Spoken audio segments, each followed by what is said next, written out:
نحمده ونصلي ونسلم على رسوله الكريم أما بعد. To use a pointer like pen or stylus or something to read the Quran,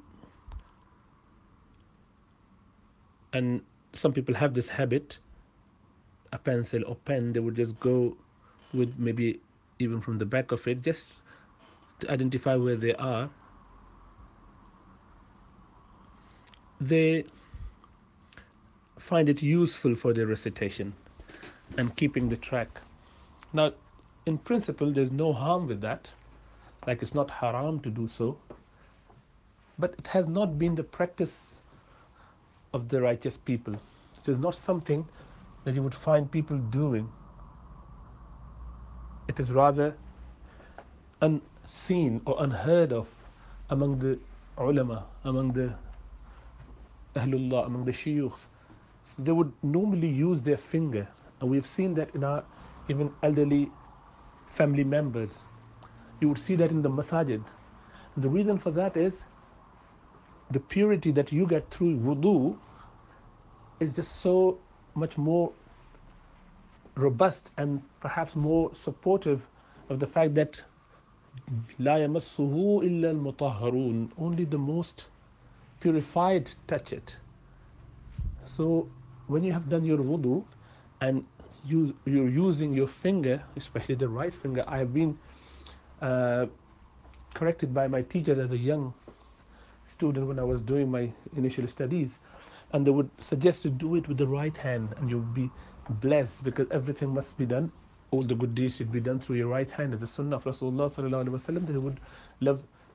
He would love tayammum, the right hand being used for the good things. So yes, move your finger under the ayah with your right index finger ideally, and it is hopefully much more close to the practice of Salaf al-Salihin. And again, it is, as I said, you inshallah get the reward of getting some blessings, and then following that with your finger, you're most purified in the state of wudu, and it would make Quran and your relationship with Quran that much more respectable, honor, the one which is more formal as opposed to very, very casual. I'm not saying that we should have a very sort of formal in such a way that we can't approach Quran. We should do that regularly, but there has to be a lot of respect. Unfortunately, we are seeing less and less respect for Quran, not in the heart, but outwardly. And you would see people holding Quran and hanging by the side. Actually, Quran is touching their thighs, or they're just walking with that in the masajid during the madrasa time. You would see people holding it and actually putting to the side where they're sitting. Now, obviously, it's a lot of that is to do with the culture. But Allah subhanahu wa ta'ala mentioned, وَمَن يُعَظِّمْ شَعَائِرَ اللَّهِ فَإِنَّهَا مِن تَقْوَى الْقُلُوبِ. Whoever honor the relics, the signs of Allah subhanahu wa ta'ala, the icons of Allah subhanahu wa ta'ala's magnificence, then this is from the piety of the heart.